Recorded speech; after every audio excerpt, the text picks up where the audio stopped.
Have you ever stood in the middle of a lavish, magnificent room, felt the weight of hundreds of eyes fixed upon you, and realized you were just a beautiful ornament in someone else's play? A $50,000 crystal chandelier sparkles above my head, the kind of light my father proudly calls the light of success. Around me, at my family's legendary Sterling Vineyards in Napa Valley, the air is thick with the scent of money, power, and polished lies.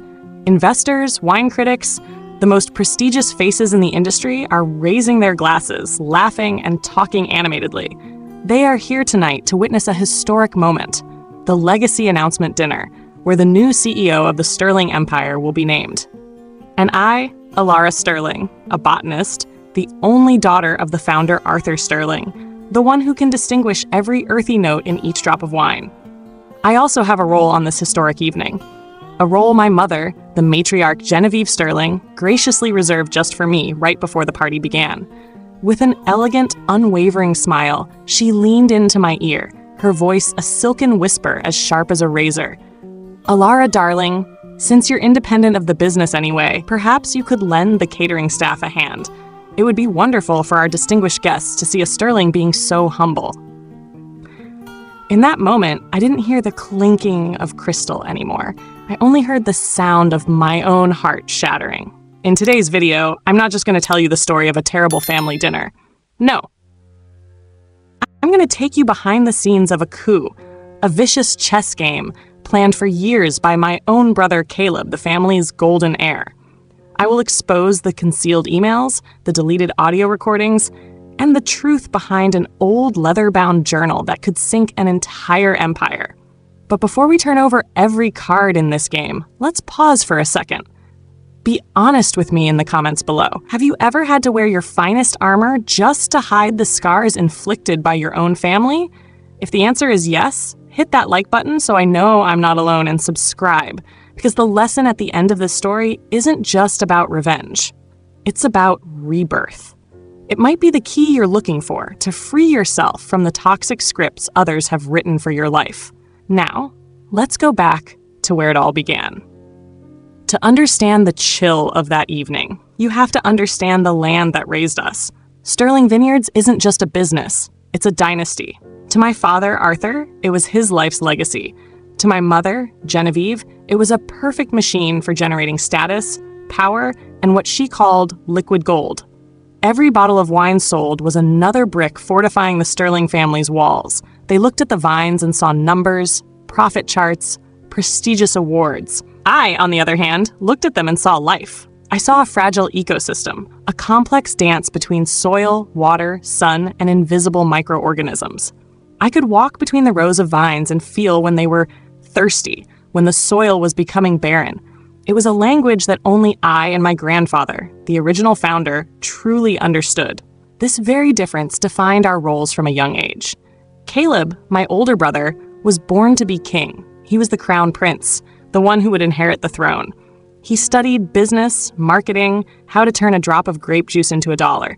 His every success, no matter how small, was celebrated with lavish parties.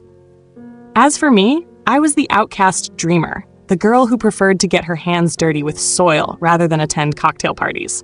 My passion for botany and sustainable agriculture was seen as a harmless hobby, something cute, but utterly useless to the future of the dynasty. That disregard would have been nothing if it had stopped there. But to Caleb, my existence was a potential threat. He didn't just want to win, he had to ensure that I failed. His cruelty was honed over many years, sophisticated and vicious. I remember my senior project in college like it was yesterday. I had spent a full year on a breakthrough study of the disease-resistant genes of a native Napa grape variety, something that could change the entire wine-growing industry, helping to minimize the use of pesticides. The night before my defense, Caleb snuck into my lab. He didn't destroy it, no. That would have been too obvious. He just added a single drop of a colorless, odorless bacterial solution to my cultures.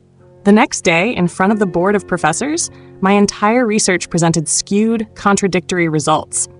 I looked like a foolish amateur, a liar. I lost a prestigious scholarship for a master's program because of that failure. Caleb just stood behind me, patted my shoulder, and said, It's okay, little sister. Not everyone is cut out for science. The deepest scar came 2 years later. I had caught the eye of a legend in the world of botany, Dr. Isabelle Dubois from Bordeaux, France. She had offered me a 1-year personal mentorship, a once-in-a-lifetime opportunity. We had been corresponding via email, and she finally sent the official acceptance letter by post to the family home. I never received that letter. It wasn't until much later that I learned Caleb had intercepted it. He came to me, his face a mask of false sympathy, and said he had just spoken with Dr. Dubois's office, and that unfortunately, she had chosen another candidate, someone with a more commercial-oriented profile. He murdered my dream, and then came to console me at its funeral. He didn't just want me to fail, he wanted me to believe that the failure was because of my own inadequacy. Which brings us to 1 month before the fateful party. There is something more valuable than money in my family: the Founder's Formula Book. It is the family's leather-bound Bible, where my grandfather chronicled every secret, from blending techniques to handwritten notes on the weather and his philosophy of the soil. He always said that book was the soul of the vineyard. And before he died, he told everyone he was leaving it to me, the only grandchild who carried his same love for the land. A month ago, the book vanished from the library, where it had been kept for over 50 years. The family was in an uproar. Caleb was the most concerned of all, directing the search, constantly hinting that perhaps an outsider had taken it. His eyes were full of insinuation when he looked at me. And then, just a week after the book disappeared, I received a glittering gold foil invitation. My mother called, her voice sickeningly sweet. "Alara, the family is having a special evening to announce some important things about the future. Your presence is essential. We need to show everyone that the Sterling family is united." A sacred book disappears. A sinister invitation appears. I knew it was a trap. I knew I was walking into a place where I was not welcome, but they had taken my grandfather's soul, my rightful legacy. I wasn't going there hoping for acceptance. I was going for answers. I was going for a confrontation. I just never expected the humiliation they had planned for me that night would exceed my worst imaginations. I drove down the familiar gravel road, flanked by the ancient oak trees my grandfather himself had planted. In the distance, the Sterling family manor emerged on the hill, looking like a fortress of marble and glass, glittering in the Napa Valley sunset. It was beautiful, a beauty calculated down to the last detail, and as cold as a tomb. I took a deep breath, the scent of damp earth and dry leaves filling my lungs. This was the smell of home, but the place I was about to enter had never been one. Stepping out of the car, I was prepared. I wore an emerald green silk dress, a color I knew my mother would deem too bold. I had applied my makeup meticulously, not to impress, but to create a mask to hide my emotions. I am Alara Sterling, and tonight they would not see me fall. My mother, Genevieve, was the one who opened the door. Her eyes scanned me from head to toe, her smile only curling the corners of her lips without ever reaching her eyes. "Alara, you've arrived." The dress is quite a unique choice. It was her signature poisoned compliment.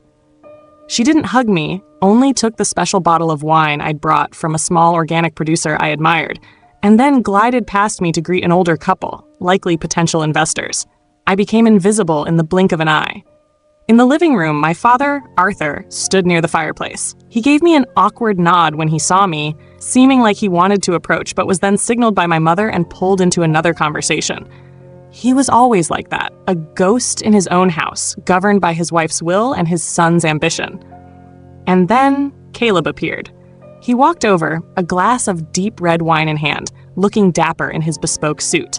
He didn't hide his familiar smirk, the smirk of a predator who has cornered his prey. "Well, look who it is," he said, loud enough for a few people nearby to hear. "Still playing in the dirt, little sister? Don't worry, the real world of adults will always be here waiting for you." I just smiled back, a smile I had practiced 1,000 times. "I'm glad to see you're still playing with numbers, Caleb. At least one of us is doing what they're best at." His smirk faltered slightly. I was no longer the easy-to-bully little sister of the past. I tried to mingle, but it was useless. Conversation stopped when I drew near. Relatives asked me a few perfunctory, polite questions about my vegetable garden before quickly changing the subject. I saw my cousin Liam from a distance. Our eyes met for a split second. I saw the guilt in his before he quickly looked away, pretending to be busy with his phone. He knew something. He was definitely part of this play. At exactly 7 o'clock, a delicate chime rang, signaling that dinner was ready. Everyone began to move into the magnificent dining room. The long mahogany table was perfectly adorned with candles, fresh flowers, and gleaming silver service. With a growing sense of unease, I circled the table, pretending to admire the arrangement. I read each place card, handwritten in gold ink. Mother, father, Caleb and his fiancée, investors, business partners, and even Liam. 16 chairs, 16 place cards. No Alara. My heart dropped into a cold pit. This wasn't an oversight. This was a message. I stood there, lost in the middle of the room, while everyone else found their seats and began their lively conversations. My silence finally drew attention. People started to look at me, not with concern, but with awkward curiosity. I took a breath, keeping my voice from trembling, and looked directly at my mother, who was seated at the head of the table. "Mother, I can't seem to find my place card." The entire table fell silent. All sound ceased. My mother looked at me, blinked once as if just now noticing my existence. Then she gave a perfect smile, the kind she reserved for cameras, and said, her voice ringing clearly in the quiet room. "Alara, darling," she began, the word darling sounding so false. "We have so many important guests tonight, and as you can see, the table has been arranged perfectly. Since you are independent of the family business anyway, perhaps you could lend the catering staff a hand? It would be wonderful for our distinguished guests to see a sterling being so humble." Every word, like a sharp shard of ice, pierced my chest. The world seemed to stop spinning. I looked around the table. My father was staring intently at his plate. Caleb was smirking, a triumphant, unconcealed grin. Liam wouldn't look up. And the guests, they all looked away at once, suddenly fascinated by their crystal glasses or the folds of their napkins. In that room full of people, I was utterly alone. For a moment that stretched into eternity, my world shrank to a dull ringing in my ears. A hot flush of shame and anger spread across my face, and I could feel dozens of pairs of eyes on me. Some curious, some pitying, and some, like Caleb's, gloating and triumphant. Every nerve in my body was screaming, urging me to do what they expected. Burst into tears, turn and flee, disappear from this room, and drown in my own humiliation. That was the script they had written for me my entire life. The weak girl, the oversensitive girl, the girl who never belonged. But then, in the whirlwind of humiliation, an image suddenly flashed in my mind. My grandfather, years ago, his calloused but warm hand holding mine, showing me how to feel the moisture in the soil. "Don't you ever let anyone tell you that you don't understand this land, Alara," his deep voice said. "Your heart beats with it. That is the true legacy." The true legacy. And then something inside me broke. But it wasn't a collapse. It was a release. Like a camera lens finally snapping into focus, everything blurry around me became startlingly clear. I saw my mother, not as a mother, but as a CEO protecting her brand at all costs, even at the expense of her daughter. I saw my father, not as a father, but as a weak man who had long ago abdicated his power. And I saw Caleb, no longer as my brother. I saw a thief, an imposter sitting on a throne built of lies, preparing to receive a legacy he had stolen. They had no more power over me. The need for their approval, a burden I had carried for 30 years, suddenly vanished like smoke. I was no longer a child seeking love. I was a woman backed into a corner, and they had made a fatal mistake. They forgot that even the gentlest lamb will fight back when it has nothing left to lose. A slight, almost imperceptible smile touched my lips. It was a smile that made Caleb frown. It made my mother narrow her eyes. It was not the smile of defeat. It was the smile of someone who knew exactly what she was about to do. With an unnatural calm, I didn't retreat. I advanced. I walked past the stunned guests, striding directly to the small podium where the microphone stood, prepared for my father's or Caleb's speech. Every step was steady, echoing in the silence of the room. I heard my mother hiss softly, "Alara, what are you doing?" But I ignored her. When I stood before the microphone, I adjusted it to my height. I looked around the room, my gaze landing on each face that had turned its back on me. Finally, I looked directly at my mother. "Thank you for the wonderful suggestion," I said, my voice clear and strong, amplified by the speakers, resounding in every corner of the room. "I think I do have something very special to serve everyone tonight. It's called the truth." I took my tablet from my clutch. With a few quick swipes, I connected it to the large projection screen set up behind the stage, meant to display glorious images of the family dynasty. But tonight, it would project something else. The screen lit up. The first image was a chain of emails.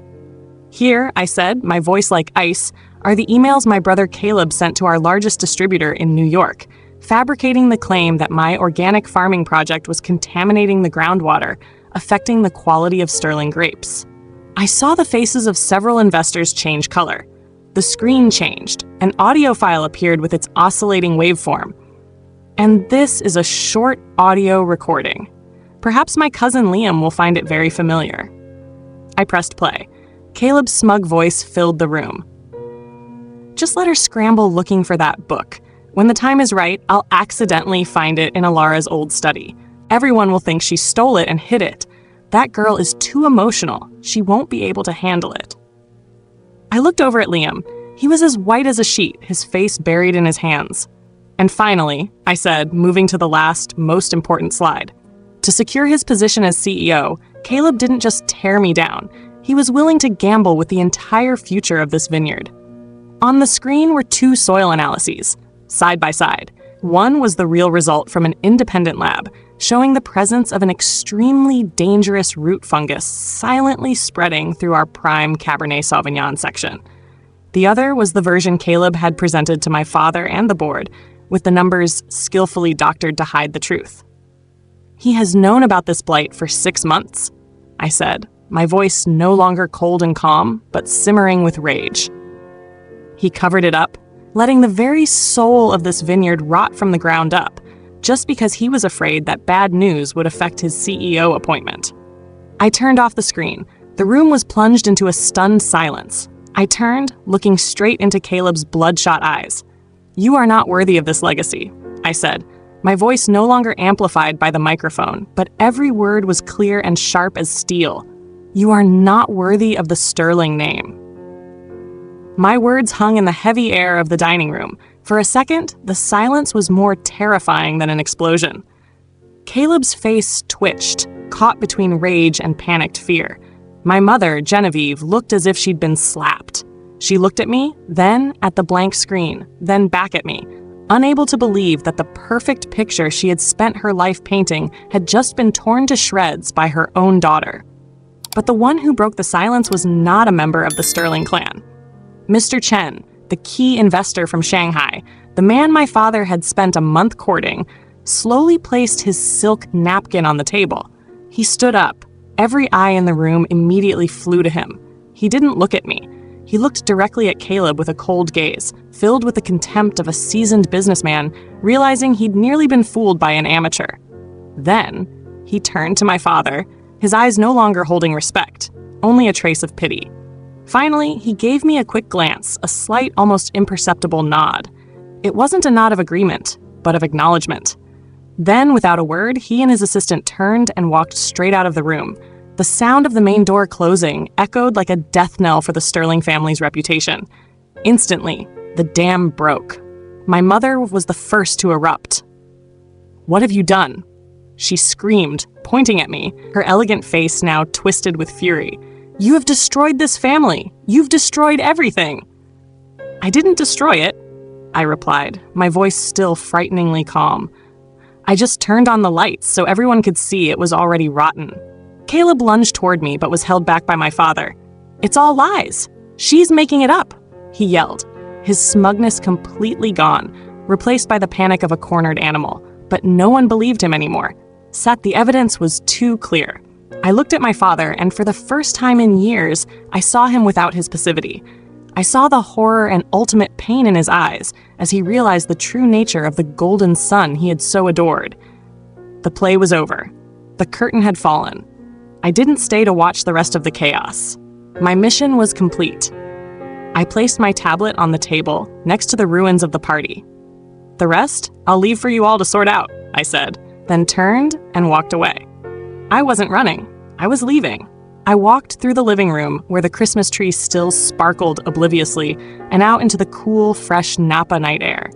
When the heavy door closed behind me, it also closed a chapter of my life. For the first time in years, I felt light, as if I had just shed an invisible weight I had carried since birth. 6 months later, the Sterling Empire hadn't collapsed, but it was badly wounded. After Mr. Chen's withdrawal, a cascade of other investors lost faith. The board voted to oust Caleb. He left Napa, taking his shame with him. My mother was still trying to hold things together, but the vineyard was paying the price for months of neglect and concealed disease. I didn't go back. I used my meager savings and took out a loan from a clean agriculture fund to buy a small, abandoned plot of land on the opposite hillside, with Liam. My cousin had come to me a week after that night, his eyes filled with tears, and confessed everything. He gave me something he had found in Caleb's safe, the Founder's Formula book. To atone for his mistake, he asked to work for me without pay. Together, we founded Phoenix Vines. We replanted native grape varieties, applied organic methods, working from dawn till dusk. One afternoon, my father drove up. He looked 10 years older. He didn't say much, just walked around my young rows of vines. Finally, he handed me the old leather-bound book. "Your grandfather was right," he said softly. "The soul of the vineyard belongs with the one who understands the soil." I was wrong, Alara. Can you save it?" I looked into his eyes and saw not fear, but a weary regret. "I can't save the old thing, Father," I replied, "but I can build something new. And if you'd like, you are always welcome here, not as a boss, but as a gardener." Today, standing on my own hill, watching the new shoots reaching strongly for the sun, I finally understand. A true legacy isn't what you inherit. It's what you cultivate with your own sweat, integrity, and love. Sometimes you have to be brave enough to burn down the toxic forest of the past so its ashes can nourish new life. And that is the final lesson I want to share with you. Your value is not determined by the seat someone else gives you at their table. Your value is affirmed by the table you build for yourself, no matter how small. Be brave enough to identify the toxic scripts others are trying to impose on your life. Quietly gather your own evidence of your worth, your skills, your kindness, your knowledge, and your persistence. And never hesitate to turn on the lights when needed. Because the most important table, where you never have to worry about your seat, is the one where you are respected and loved for exactly who you are. If this story has touched you, if it has given you a little strength to look at your own story, please share it with someone who might need to hear this too. Thank you for joining me on the journey to reclaim my legacy.